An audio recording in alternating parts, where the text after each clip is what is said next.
Bonjour, je m'appelle Kate Lindley, je suis psychologue coach, mère d'un enfant neurodivergent et puis un thérapeute narratif.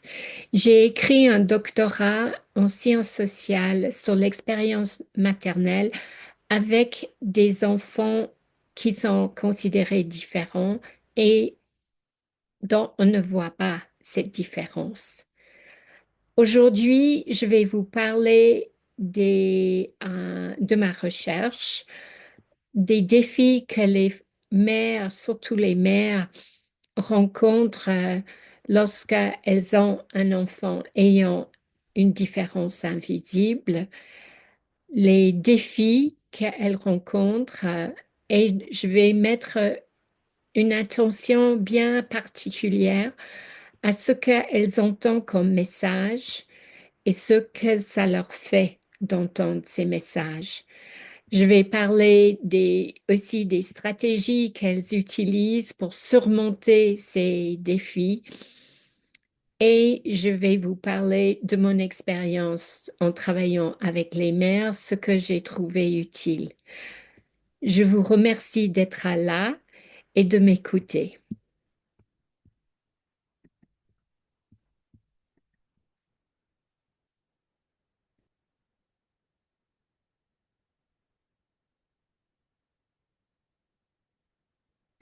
J'ai été demandée par l'École internationale de Genève à donner cette conférence. Je l'ai donnée en anglais et puis aujourd'hui, l'enregistre en français pour que vous aussi, puissiez en bénéficier.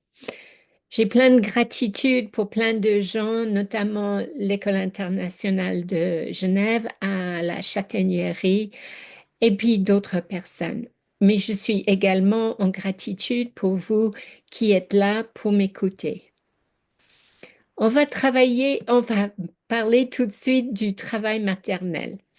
Être une mère ou maternée, c'est assumer la responsabilité des soins aux enfants en faisant de ce travail une partie régulière et substantielle de sa vie professionnelle.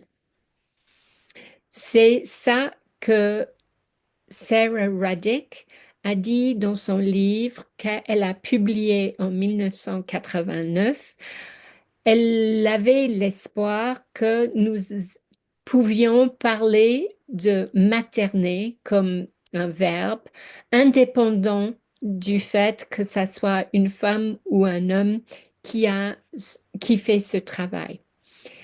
Dans son livre, qui a été considéré comme un des livres les plus influents en 1989 par le New York Times, elle dit qu'il y a trois exigences principales envers celles qui sont responsables de la maternité. La première exigence, c'est qu'on préserve la vie de leur enfant. Ça veut dire qu'on va protéger, veiller, prendre soin de l'enfant.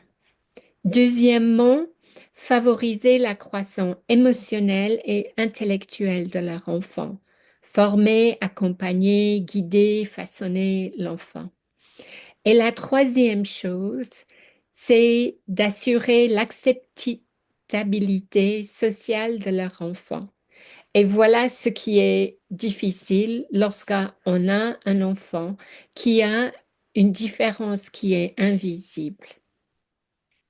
C'est que cet enfant ne va pas forcément se comporter comme les autres et donc on va être en face d'une société qui va très souvent continuer à juger les mères. Alors, ce n'est pas que les mères qui ont de la difficulté. Il y a de plus en plus de livres qui parlent du paradoxe de la parentalité moderne, dont un des livres a été écrit par Jennifer Senior en anglais, All Joy and No Fun. Et là, elle parle de comment les enfants transforment la vie des parents et leur perception de qui ils sont. Donc, les deux parents sont bouleversés parfois par l'arrivée des enfants et par la vie avec les enfants. Alors, félicitations. Vous êtes arrivé jusqu'ici. Alors, vous faites quelque chose de juste. Donc, comment avez-vous fait pour arriver ici? Et puis, il y a deux autres questions que j'aimerais vous poser. Quelles sont les choses les plus imaginables que vous avez fait, que vous vous êtes retrouvé à faire depuis que vous êtes devenu mère ou père? Quand est-ce que quelqu'un vous a complémenté pour vos compétences parentales pour la dernière fois? Ou est-ce que c'est arrivé? Un des multiples paradoxes, ce sont les deux injonctions, les deux, ce que je dirais en sciences sociales, les deux discours dominants qui se contredisent. La première, c'est que les mères savent naturellement comment élever des enfants. Vous savez, on parle très souvent de l'instant maternel, comme si on devrait même savoir accoucher euh, sans être guidé. Tous ces personnes qui pensent qu'il y a ce côté naturel d'avoir un enfant, de concevoir un enfant, d'être enceinte, de donner naissance à un enfant, de l'allaiter. Et puis le deuxième point, c'est seuls les experts savent comment élever des enfants. Alors c'est un paradoxe. Les mères ont bien besoin des conseils des experts et les experts existent grâce aux mères. Aucun des deux ne sait autant qu'il le souhaiterait. Mais ce qui est important, et puis j'aimerais qu'on sort de cette, parfois, ce conflit entre les experts et les mères, qui a raison ou qui n'a pas raison. Ce qu'on sait, c'est que chacun a besoin de l'autre. Mais qui porte les conséquences de ces difficultés, de ces défis que les mères ont face aux experts, ce sont les mères. Accablés par les attentes impossiblement élevées et essayant de suivre les conseils des experts, les mères développent une intense anxiété et culpabilité. Et les enfants souffrent de l'anxiété et de la culpabilité de leurs parents. Et ça, c'est un extrait d'un de mes livres absolument favoris par Paula Kaplan, qui a été traduit en français est apparu en 1993 déjà. Donc, il y a beaucoup de recherches sur les parents d'enfants atteints de troubles du développement. Il y a beaucoup de recherches qu'on va trouver en sciences sociales et pas forcément en psychologie. Et une des recherches ou plusieurs recherches démontrent des niveaux élevés de stress et de détresse parentale vécus par les parents élevant des enfants atteints de troubles du développement ou de handicap, tels que le trouble du spectre de l'autisme, le trouble déficitaire de l'attention avec hyperactivité ou d'autres troubles de l'apprentissage. Ces parents, contrairement aux autres parents, doivent gérer des comportements plus difficiles et doivent faire face à des défis sociaux tels qu'un soutien social réduit, perçu ou objectivement mesuré, et des attitudes stigmatisantes de la part des autres en raison du comportement de leur enfant. Les facteurs de stress, dans une autre recherche, les facteurs de stress chez les parents sont considérés la précarité financière. En tout cas, il y a des dépenses supplémentaires pour aider les enfants qui sont considérés différents. Il y a des relations émotionnelles tendues au sein de la famille. On peut, avec les troubles neurodivergents, on peut trouver que dans la famille peut-être plus grande, les grands-parents, les tantes, les oncles ne comprennent pas pourquoi l'enfant se comporte de manière différente. Il ne peut pas tenir à table, il dit des choses de manière impulsive, mais ça peut aussi être au sein du couple.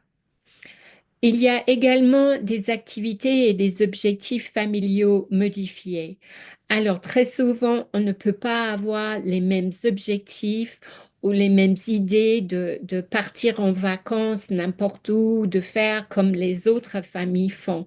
Et donc, on peut dire qu'une famille avec un enfant différent est une famille différente. Très souvent, ils ont une vie sociale restreinte. Ils n'osent pas inviter des amis à la maison ou ils n'osent pas sortir le soir. Et il y a des restrictions de temps dues aux exigences des soins pour les enfants. Et puis, il y a des contacts familiaux avec des professionnels, ce qui peut générer de la frustration, de la déception et de la colère.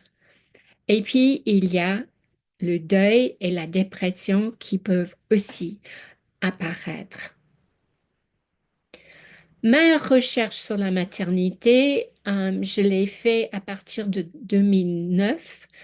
J'ai écrit une thèse qui s'appelle La construction sociale de l'identité maternelle au croisement des discours sur la maternité et qui est apparue, enfin que j'ai terminée et qui a été publiée en 2013. C'est une étude auto-ethnographique de mon expérience maternelle centrée sur des lettres que j'avais reçues, que j'avais écrites. Ma mère a gentiment regardé toutes les lettres que je lui ai écrites durant ma grossesse de mon enfant. Des rapports, notamment des rapports médicaux, des rapports de l'école, mes journaux personnels, des carnets où je notais des choses, où je notais des rendez-vous avec des professionnels et d'autres.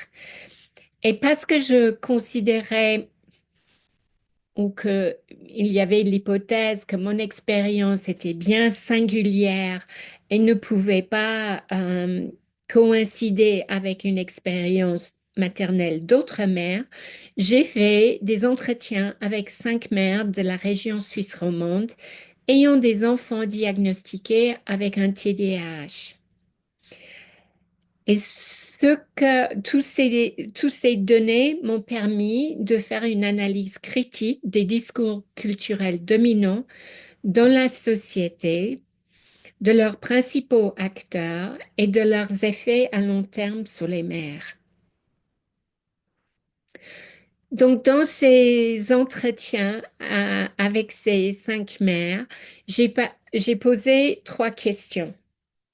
Enfin, au départ. Mais je vous jure que je n'ai pas dû parler beaucoup pendant ces entretiens. Les mères avaient l'habitude et elles avaient un certain plaisir à partager avec moi leur vécu.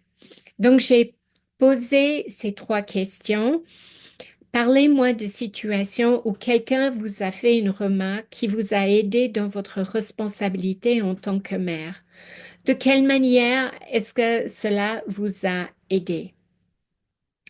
Parlez-moi de situations où quelqu'un vous a fait une remarque que vous avez eu du mal à accepter et comment avez-vous réagi? Et quelles sont les ressources ou caractéristiques que vous avez développées depuis que vous êtes mère? Comment les avez-vous développées? Dans quelles relations avez-vous pu renforcer ces ressources? Donc, ces questions ont été mûrement réfléchies. Mon espoir, c'était de faire en sorte que les mères ne sortent pas avec une sensation de culpabilité ou de honte après cet exercice. Je voulais qu'elles puissent me parler autrement que si elles parlaient à un médecin ou un enseignant. Et voilà ce que j'ai trouvé. J'ai trouvé que sur l'axe, enfin, et sur l'axe du temps, il y avait des choses qui changeaient. Et puis j'ai trouvé qu'il y avait un niveau de confiance euh, qui changeait, comme vous pouvez voir. Donc, dans un premier temps, c'était le temps de bonheur. Les mères, vous allez voir, elles me parlaient de leurs enfants qui bougeaient beaucoup, qui étaient intéressants. Et puis, c'était suivi par un temps d'inquiétude ou de surprise, de savoir, de vivre qu'on pourrait leur reprocher certaines choses par rapport à leurs enfants. Et comme ça a continué, il y avait le sens de culpabilité et le blâme de soi qui est arrivé. Et pire que ça, c'est devenu la honte. Et puis la honte a, dans certains cas, amené le burn-out ou la dépression. Puis à un moment donné, les femmes ont décidé que ça suffisait et il y a eu un certain ras-le-bol et elles ont commencé à se défendre et parfois à blâmer les autres, à retourner les blâmes, les reproches contre les personnes qui les faisaient. Suivi de ça, il y avait des stratégies conscientes, bien réfléchies qui ont été mises en place et que ça a amené une certaine transformation. Alors, pas toutes les femmes, durant cette période où je les ai interviewées, pas toutes les femmes ont été jusqu'à la transformation. Très souvent, cette transformation dépend du temps et du développement de l'enfant et de la réussite scolaire de l'enfant. Donc, effectivement, durant ma recherche, ce que j'ai constaté, c'est que les mères, comme les pères aussi, et surtout les pères à partir de l'âge, enfin, de l'adolescence de l'enfant, sont tenus responsables pour trois résultats de leur éducation. La première, c'est que l'enfant a terminé son école, il a un diplôme en poche. Pour certains, c'est mieux d'avoir un diplôme universitaire. Pour d'autres, un CFC, ça va très bien. Ensuite, il faut qu'il ait trouvé un travail. Et de nouveau, certains parents sont tout contents que leur enfant ait trouvé un poste dans son métier, dans une entreprise quelconque. D'autres souhaitent que l'enfant ait un poste dans une grande entreprise, une grande multinationale. En tout cas, les opportunités de développement au sein de l'entreprise ainsi que la rémunération est important pour les parents pour se dire, oui, mon enfant est en bon chemin. Et troisièmement, que l'enfant ait commencé ou qu'il se trouve dans une relation romantique euh, qui semble durer, que l'enfant ait trouvé un partenaire et qui va vivre une vie émotionnelle adéquate. Donc, comme j'ai dit, les pères aussi, à partir de l'adolescence, il est considéré qu'on peut questionner le père sur l'avancement de son enfant.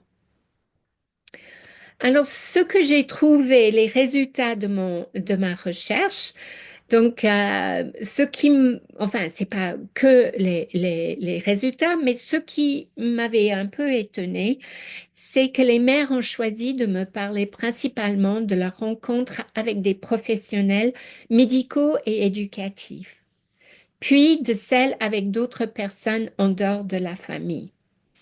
Donc, très souvent, on trouvait des familles bien soudées, des couples soudés.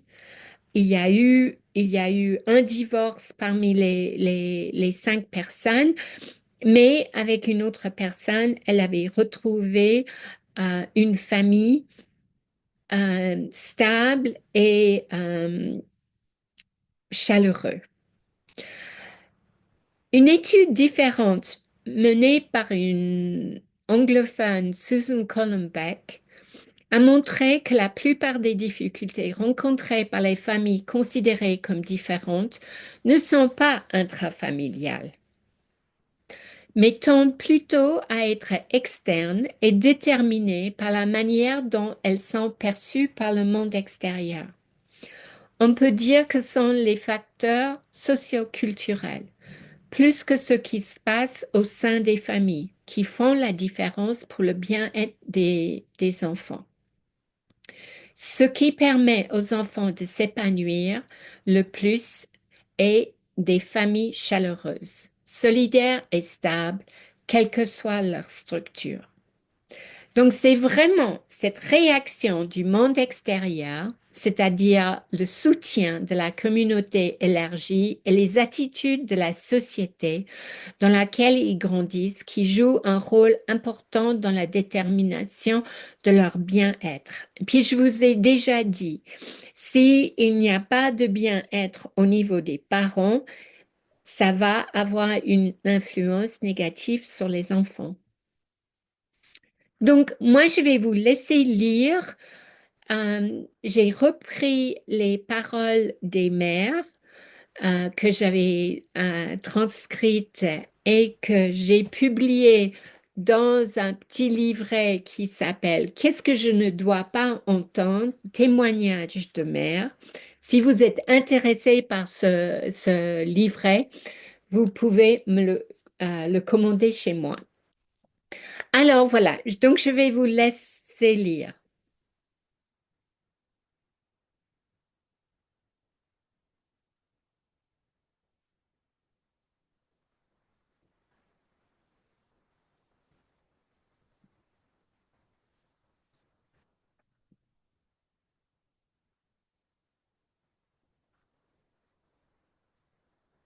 Donc voilà, il y a eu un temps de bonheur avec ces enfants-là. Et puis, il y a la deuxième phase, l'inquiétude, les surprises. Et de nouveau, je vous laisse lire.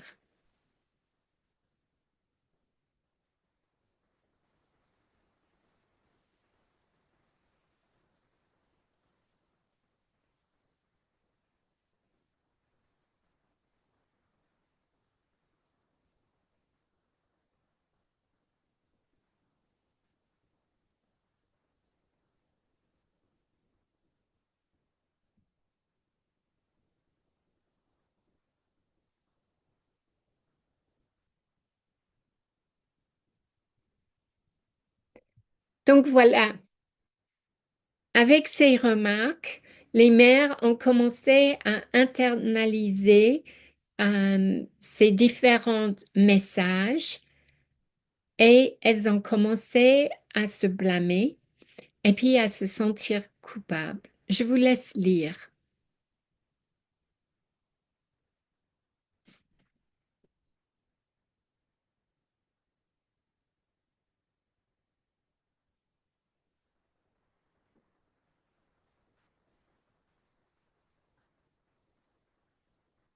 C'est bien triste, mais pour certaines, ça s'est empiré. La recherche avec des mères qui ont des enfants avec un TDAH fait en Australie dit que les mères sont réduites au silence, qu'elles vivent une silence qui est différente. Donc, premièrement, elles ont très peu d'opportunités pour s'exprimer et lorsqu'elles parlent, elles ne sont pas entendues. Deuxièmement, elles apprennent ou elles ressentent la nécessité qu'elles ne peuvent pas dire la vérité sur leur expérience ou demander de l'aide. Donc, elles se taisent. Et il y a très peu de personnes, en fait, qui pourraient raconter sans gêne ce qui se passe un matin d'un jour d'école dans une famille avec un enfant neurodivergent, hein. Mais certaines mères dans cette recherche étaient suivies par le service de la protection de la jeunesse et qui n'osaient pas parler parce qu'elles avaient peur des conséquences. Et troisièmement, et ce qui aussi me fait presque pleurer, c'est le silence qui les entoure. Ce qu'elles n'entendent pas parce que cela ne leur est pas dit. Il y a peu d'évaluations positives de leur rôle de mère ou de retours positifs concernant leurs enfants. J'écoutais l'autre jour un podcast avec Ned Hallwell qui disait que lui, malgré le fait qu'il avait une dyslexie et un TDAH, il s'en est bien sorti parce qu'il était mignon, qu'il était vraiment, il avait des yeux bleus et les cheveux bouclés et tout le monde l'aimait. Et c'est ça qui a fait qu'il s'en est sorti. Mais voilà, pour les mères, c'est très difficile. Donc, ce n'est plus la culpabilité, c'est la honte qui va descendre et qui va prendre ses mères. Et je vous laisse lire.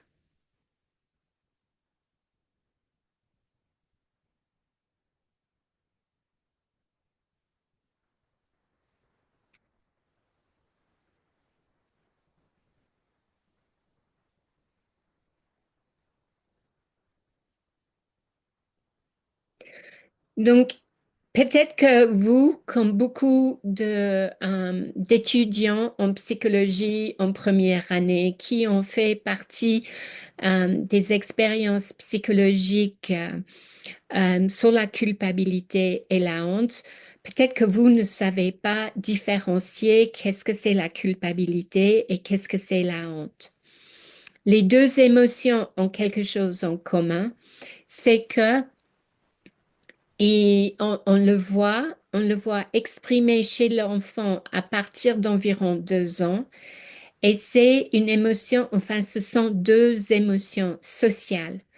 Quand on ressent de la culpabilité, c'est parce qu'on a fait une erreur, on a fait quelque chose de faux ou on a oublié de faire quelque chose. Et donc, cette sensation de culpabilité vers un acte ou l'oubli d'un acte va faire en sorte que on va changer les choses. On va peut-être demander pardon à celui qui a vécu les conséquences de notre erreur. On va s'excuser auprès de la personne qui attendait qu'on fasse quelque chose si on l'avait oublié de le faire. Donc c'est vrai que ça peut être très utile, n'est-ce pas, dans une société que les gens, si vous bousculent, disent pardon et se sentent un peu gênés parce ils vous ont peut-être fait du mal. La honte, la différence, c'est que ce n'est plus qu'un seul acte. La personne a l'impression que tout ce qu'elle fait est faux et puis ça devient vraiment envahissant. C'est que non seulement je fais tout faux, mais je suis un vaurien. Tout ce que je fais euh, est mauvais et moi-même, je suis mauvaise aussi. Et donc, ce qu'on fait quand on a honte, c'est qu'on se cache. On se cache du regard des autres, de la société, et on va s'isoler. Et c'est ça que ces mamans racontent.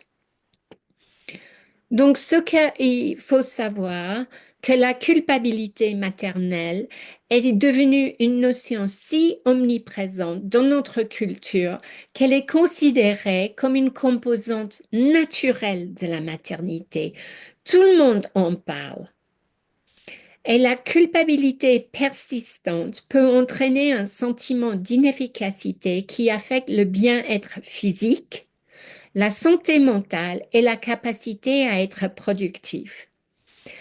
Les mères, comparées aux pères, ressentent des niveaux de culpabilité beaucoup plus élevés, même lorsque les deux sont également responsables des soins aux enfants. Les mères ressentent de la culpabilité et plus probablement de la honte, mais elles utilisent le mot culpabilité. Donc, ces mamans que j'ai vues, il n'y en avait pas une qui avait vécu le burn-out ou la dépression. Je vous laisse lire.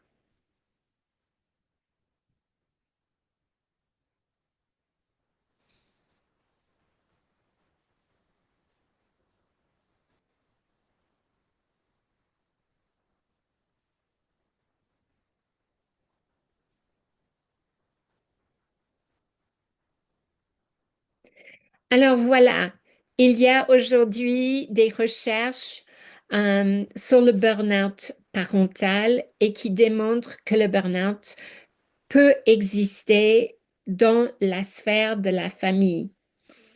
Donc c'est pas, je sais qu'au niveau médical, on parle que le burn-out est une réaction par rapport au travail à l'extérieur. Mais depuis très longtemps, il y a des chercheurs qui en parlent. Violaine Guerrito en est une, elle parle de l'épuisement des mères. La honte est une conséquence du blâme. Donc voilà, quand on parle à un petit enfant qui a 2 ans et qui vient de faire quelque chose qu'il fallait pas faire, on peut lui dire, «Oh, mais tu aurais pas dû faire ça.» Et puis on va voir si l'enfant se met à dire, «Oh, mais non, je suis désolée, c'est pas moi.» Enfin, voilà. Mais ça va pas arriver tout seul. Et donc, le blâme que les mères subissent est assez omniprésent en tant que la culpabilité des mères. Et ce qui est intéressant, c'est que le terme blâme envers les mères, ou en anglais mother blame, est désormais reconnu dans la recherche.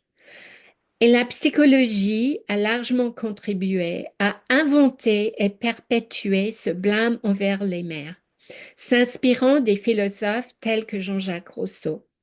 Et j'aime bien parler de Jean-Jacques Rousseau parce que à Genève, où j'ai vécu longtemps, il y a l'île de Jean-Jacques Rousseau, donc il y a des monuments, on parle beaucoup de lui. Et Jean-Jacques Rousseau a écrit son traité sur l'éducation, ou Émile, qui a été publié en 1762. Donc c'est vous dire depuis combien de temps est-ce qu'on exige aux mères de éduquer leurs enfants de certaines manières et surtout d'être acceptable socialement. Mais ce qu'il faut savoir sur Jean-Jacques Rousseau, c'est qu'il a épousé sa servante Thérèse et qu'ils ont eu un certain nombre d'enfants et que Jean-Jacques Rousseau a mis ses enfants à l'orphelinat. Donc, il les a pas élevés et c'est pas Thérèse qui les a élevés. Donc, est-ce que c'est vraiment le bon donneur de leçons? Ensuite, une grande partie de la formation des psychothérapeutes inclut une forte dose de blâme envers les mères. Il y a une recherche formidable faite par Kaplan sur les articles dans les journaux professionnels en psychiatrie et psychologie, où on voit que c'est clairement les mères qui sont blâmées pour toutes sortes de psychopathologies des enfants. Les pères sont rarement cités. Ce phénomène est donc omniprésent, presque invisible, considéré comme allant de soi. Et ce qui est dramatique, c'est qu'il est intériorisé par les mères et entraîne des conséquences dramatiques sur leur santé mentale. D'autres idées qui nous marquent, qui sont gardées en esprit par les médias à propos des mères sont, alors, euh, vient de différentes écoles.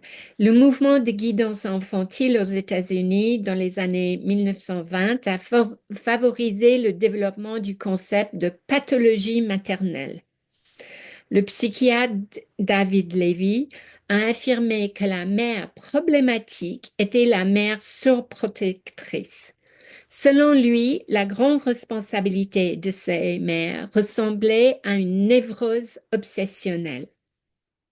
Moi-même, j'avais été considérée une mère surprotectrice.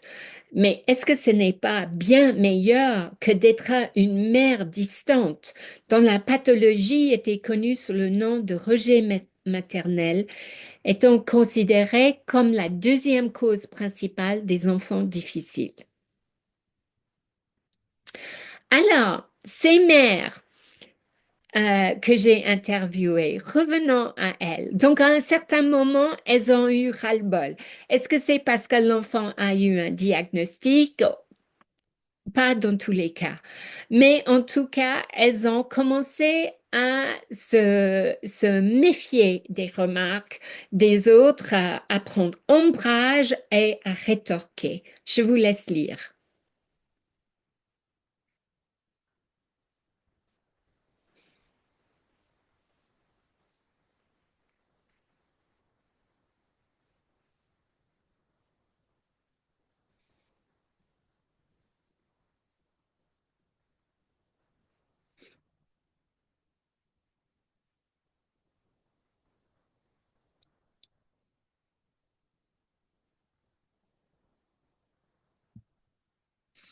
Donc, on a en thérapie narrative, nous appelons ça des petits actes de résistance. Ça peut être tout genre, ça peut être même non-verbal, comme la petite fille qu'on voit sur la photo.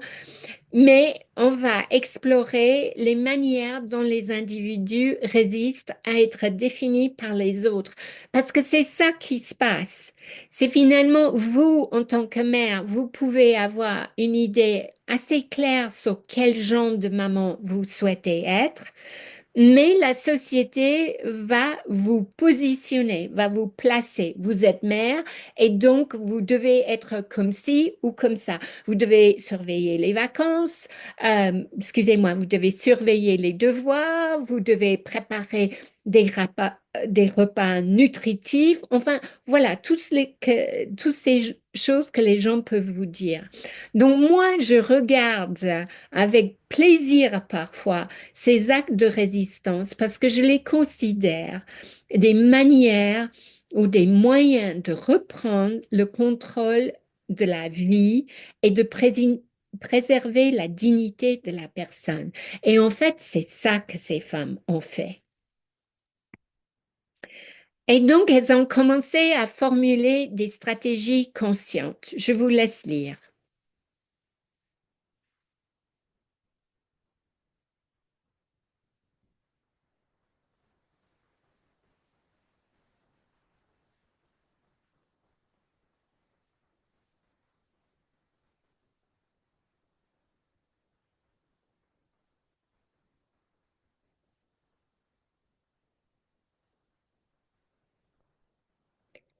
Voilà. Donc, après un certain temps, après toutes ces remarques qu'elles ont subies, elles ont trouvé le courage, elles ont trouvé la capacité de décider pour elles ce qu'il fallait faire.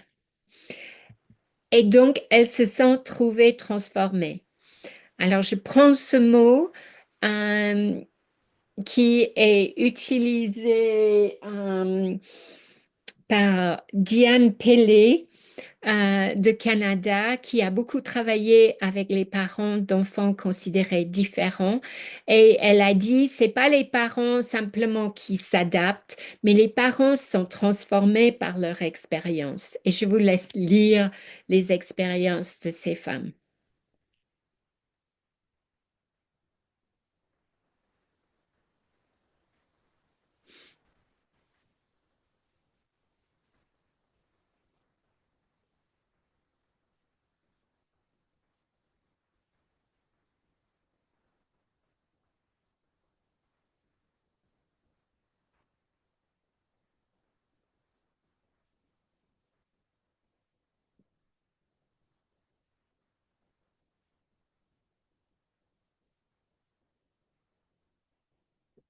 Ben voilà. Ces mamans m'ont raconté qu'elles sont devenues des femmes responsables, qu'elles se sentent adultes, qu'elles savent se positionner d'adulte à adulte. Et voilà qu'elles ont été transformées.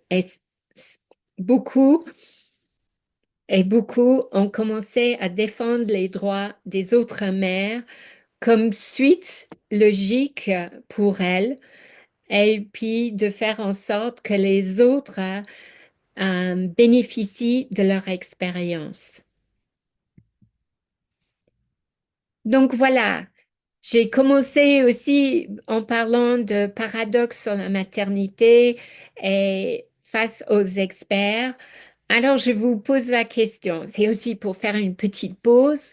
Quel est le meilleur conseil que vous avez reçu? C'est d'un expert ou d'un autre parent? Qu'est-ce que les experts ignorent à propos de l'éducation d'un enfant neurodivergent? Et quelle est votre expertise parentale? J'espère que vous pouvez prendre quelques minutes pour écrire quelle est votre expertise parentale. Donc maintenant, je vais vous parler de différentes stratégies et de différentes techniques qu'on peut utiliser pour aller mieux. Euh, donc, premièrement, je considère que la maternité est un apprentissage. Et le premier apprentissage qu'on fait, c'est celui d'être parent.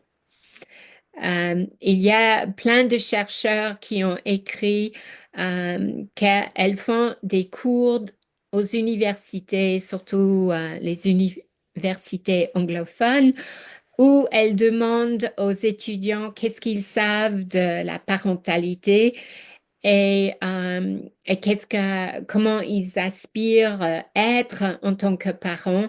Elle dit que c'est bien des idées romantiques que très souvent, ces jeunes personnes n'ont vraiment aucune idée ni aucune expérience de qu'est-ce que c'est être un parent. Donc, c'est vrai que c'est un apprentissage. Le deuxième apprentissage est celui d'apprendre comment être le parent d'un enfant neurodivergent.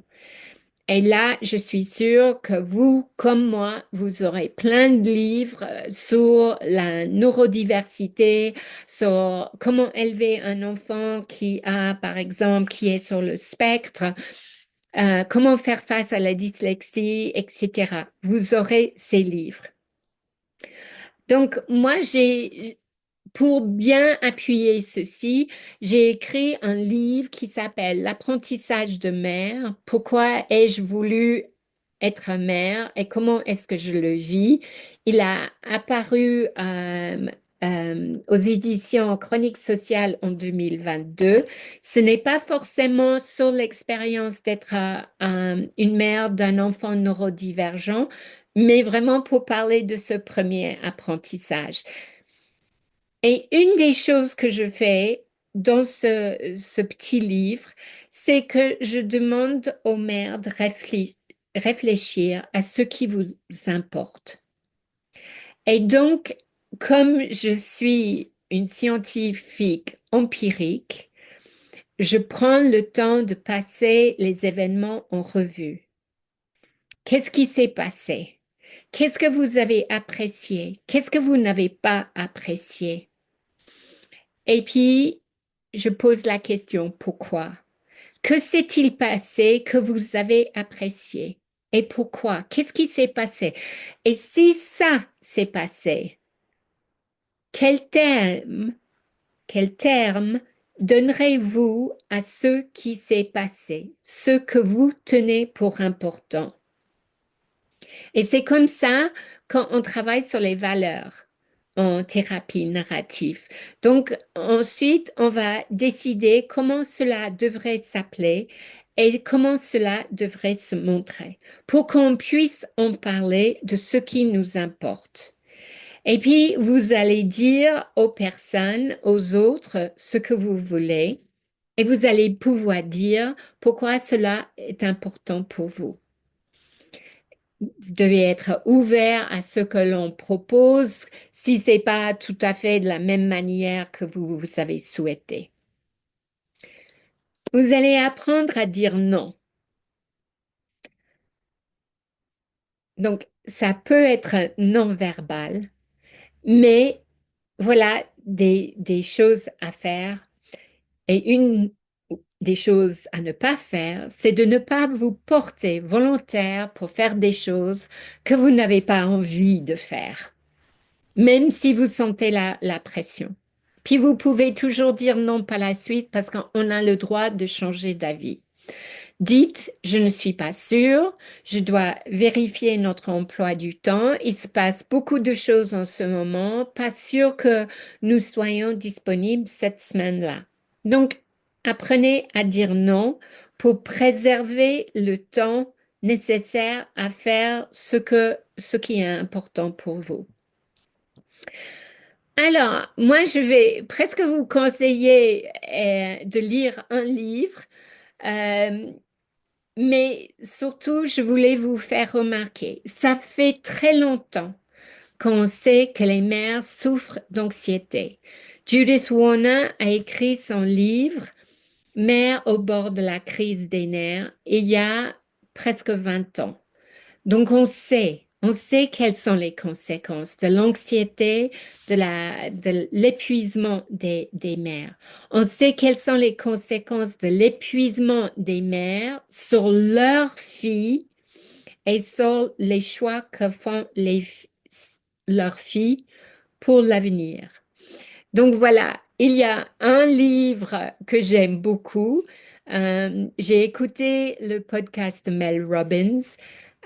Vous savez peut-être que Mel Robbins, elle a un TDAH qui a été diagnostiqué sur le tard, donc elle avait plus de 50 ans. Et sa théorie, c'est laissez-leur penser ce qu'ils veulent, respirez. Dites aux professionnels ce qui se passe.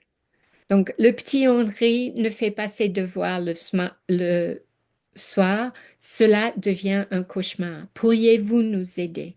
Mais dites ce qui se passe. Euh, Vous ne pouvez pas garder ça pour vous. Même si on dit qu'il y a des choses qu'on garde à l'intérieur de la famille, qu'on ne lave pas son linge en public, etc. Les professionnels, ils ont besoin de savoir parce qu'autrement, ils ne peuvent pas vous aider. Et demandez de l'aide. Avant de vous reprocher de devoir tout gérer seul, hein, vous avez vu, vous avez lu ce qu'une des mamans a dit, elle se sentait vraiment responsable de tout faire elle-même. Et faites ça avant que cela devienne trop difficile. On sait très bien que quand on est vraiment dans ce spirale difficile vers le bas, que ça devient de plus en plus difficile de demander de l'aide. Et demander de l'aide aux enseignants ou aux personnes qui entourent votre enfant, ça peut être les éducateurs, ça peut être les responsables sportifs. Demandez à ces enseignants de soutenir votre enfant. Faites confiance à votre jugement. Et c'est ça que Sarah Ruddick disait dans son livre, que j'ai cité vraiment tout au début sur le travail maternel. En fait, son livre, c'est sur la manière de réfléchir des mères. Donc, elle est philosophe, elle n'est pas psychologue. Et elle disait que les mères doivent toujours se positionner chaque fois qu'elles prennent une décision. Donc, par exemple, vous trouvez que la chambre de votre enfant n'est pas assez bien rangée et vous êtes là, vous demandez, est-ce que maintenant je dois lui demander, est-ce que je dois exiger qu'il range sa chambre et pourquoi? Est-ce que c'est pour me faire plaisir? Est-ce que c'est pour éviter le grondement peut-être de son père quand il rentre? Je ne veux pas dire que tous les pères grondent. Est-ce que c'est parce qu'on veut lui apprendre la discipline de soi? Ou au contraire, est-ce que je dois lui laisser la liberté de vivre dans un chaos et d'apprendre de cela? Est-ce que c'est son endroit à lui et que je n'ai rien à faire là-dedans? Donc voilà, c'est ça que Radic appelle la réflexion des mères ou la réflexion maternelle. On est toujours en train de se poser la question, quelle est la meilleure chose à faire? Donc, écoutez les différents points de vue. Remettez en question la validité de ce que les autres vous disent. Demandez des preuves. C'est une des raisons pourquoi je vous montre certaines recherches, parce que personnellement, j'ai trouvé qu'il y avait des idées bien différentes dans la recherche qui disaient, par exemple, qu'une famille recomposée était moins sécurisant pour les enfants, alors que ce n'est pas le cas dans la recherche. Donc, moi-même, j'ai utilisé, et quand quelqu'un remettait en question ma façon de faire, je disais, dites-moi comment vous conseillez de faire et dites-moi sur quelle recherche vous vous appuyez. Et puis ensuite, l'autre chose que j'aimerais dire, c'est écouter votre corps et votre intuition.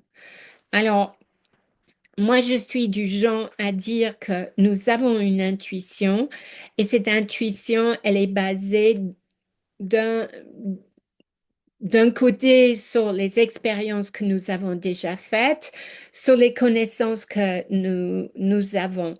Et puis au fur et à mesure, on a une certaine intuition, on se dit, mais voilà, sans une réflexion très analytique, on va dire, ah, il me semble que ça, c'est juste à faire. Donc, faites confiance à votre jugement.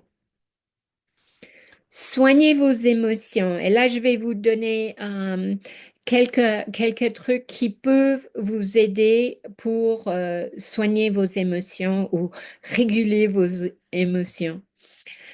La première chose, c'est d'écrire un journal de gratitude. C'est quelque chose qui, personnellement, m'a sauvée. Euh, Soit 5 minutes à la fin de la journée ou 5 minutes au début de la journée, passer en revue ce qui s'est passé la veille. C'est super de se remémorer les choses qui sont bien passées et noter les petites choses. Ça doit pas être des trucs énormes. C'est des choses comme je suis allée me promener avec le chien. Le soleil brillait. La dame au supermarché m'a souri. J'aurais plein de choses d'autres à vous dire là-dessus, mais je me contente de peu. Apprenez la pleine conscience. Alors, Pascal, quand c'est difficile, sur le moment, qu'il y a quelque chose qui arrive, qu'il y a une crise qui se pointe, soyez dans le moment présent. Soyez ici et maintenant. Fixez votre attention sur le moment présent et vous pouvez trouver un espace pour vous calmer. De nouveau, c'est quelque chose qui m'a sauvée. Je sais qu'il y a des personnes qui ne peuvent pas méditer, qui préfèrent par exemple aller courir, marcher, euh, quelque chose de plus actif où elles peuvent sortir l'émotion en bougeant. Alors, c'est aussi une très bonne chose. Prenez un cours d'autocompassion. Alors, une chose est sûre, c'est qu'on doit apprendre à se parler comme on parlerait à quelqu'un qu'on aime. Donc, la compassion envers soi-même, ça inclut la pleine conscience. Vous pouvez suivre un cours en ligne de 8 semaines, une soirée par semaine, et puis vous allez justement apprendre à développer cette partie qui a de la compassion envers vous. Résistez à la culpabilisation des mères. Lisez des recherches et des livres sur le sujet. Faites attention à ne pas blâmer les autres mères. C'est très facile. Dites-vous et dites-vous pour tout le monde, nous faisons de notre mieux. Et quand ça ne va vraiment pas, demandez aux gens s'ils parleraient à un père de la même manière. Je n'ai pas le temps dans cette vidéo de vous parler des différences, comment les professionnels parlent aux pères par rapport aux mères, mais ça vous fait ouvrir les yeux tout grands. Voilà. Donc, un de mes sociologues préférés, c'est Bernard Rimet, un Belge. Euh, il dit en fait ce qui nous fait du bien lorsqu'on parle à quelqu'un d'autre, c'est de pas se sentir seul. C'est pour ça que les groupes de soutien sont absolument super. C'est pas qu'on reçoit des bons conseils forcément, mais c'est qu'on se sent moins seul. On a pu se livrer et puis quelqu'un a hoché la tête et qui a dit oui, je comprends. Donc il faut y aller seulement si il n'y a pas de jugement. Si il y a du jugement, il faudrait peut-être arrêter. Alors, Bernard Rimet nous dit que ça nous fait du bien de parler de nos expériences négatives, mais que nous n'en parlons pas dans trois situations spécifiques. La première situation, c'est lorsque nous avons vécu un événement extrêmement traumatisant. Donc, voilà, c'est bien triste, mais euh, beaucoup de personnes qui ont subi des violences ne vont pas vous expliquer, ne vont pas vous parler de la violence parce qu'elles veulent vous épargner. Deuxièmement, lorsque nous savons que les autres ont du mal à nous écouter et on sait par la recherche qu'il y a en tout cas deux situations. Une, c'est quand une personne a une maladie grave, peut-être une maladie terminale, aussi la vieillesse. Les autres ne veulent pas entendre. Et c'est la même chose pour le chômage. Et la troisième chose, c'est qu'on ne parle pas. Et là, je reviens à ces mères qui sont dans le silence et qui choisissent de garder le silence sur leurs expériences. Parce que lorsque nous avons le sentiment d'être au moins en partie responsable, on ne va pas raconter parce qu'on pense qu'il va avoir du jugement.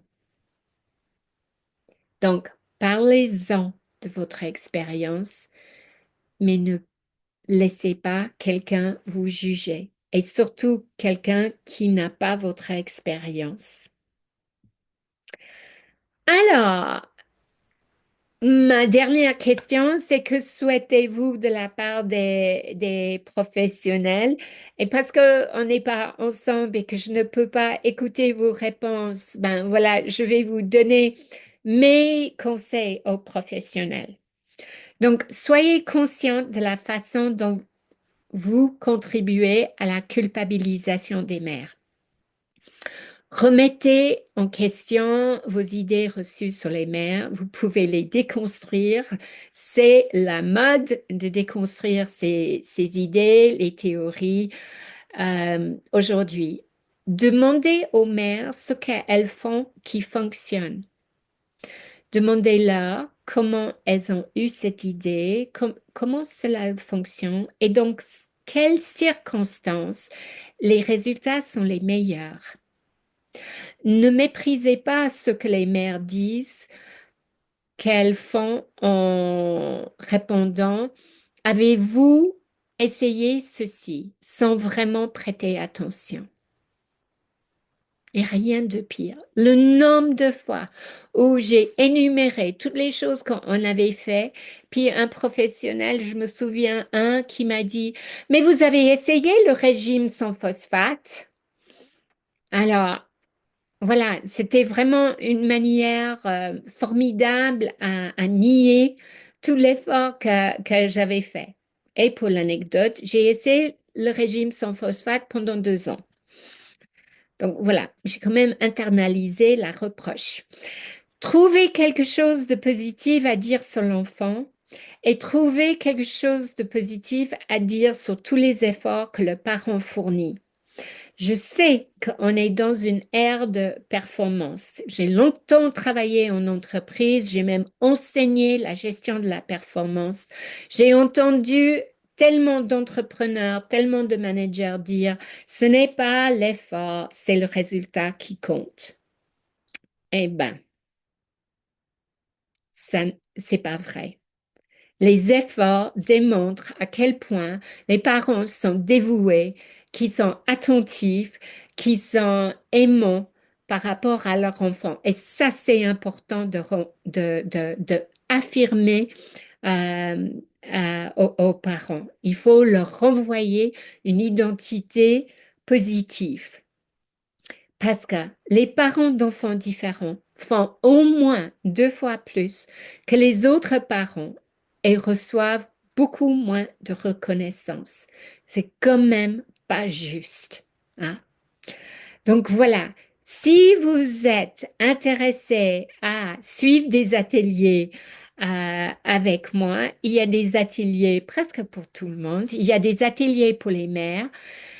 Apprivoisez la vie sur la planète des mères d'enfants différents et vous trouvez les informations sur mon site internet drkatelindley.ch. Et puis, je fais depuis l'année dernière, je fais un atelier narratif de 2 jours pour les professionnels qui accompagnent les mères. Donc, c'est vraiment une approche narrative que j'utilise. Donc, il y a plein de choses dont j'ai déjà parlé. On va déconstruire les théories sur les mères. On va écrire aux mères. On va regarder les magazines féminins destinés aux mères et aux femmes. On va voir tout ça.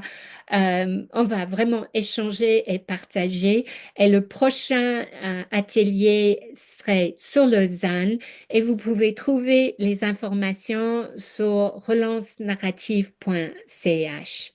Donc, je vous dis merci. Merci beaucoup d'avoir écouté et merci, j'espère, de partager avec moi le souci du bien-être des mères. C'est vraiment quelque chose qui frappe notre société en ce moment et nous devons prendre soin des mères si on veut prendre soin des enfants. Donc, merci beaucoup et et puis, je vous souhaite tout de bon. Donc, n'hésitez pas de me contacter si vous souhaitez travailler avec moi en individuel ou si vous êtes intéressé par par un atelier. À très bientôt.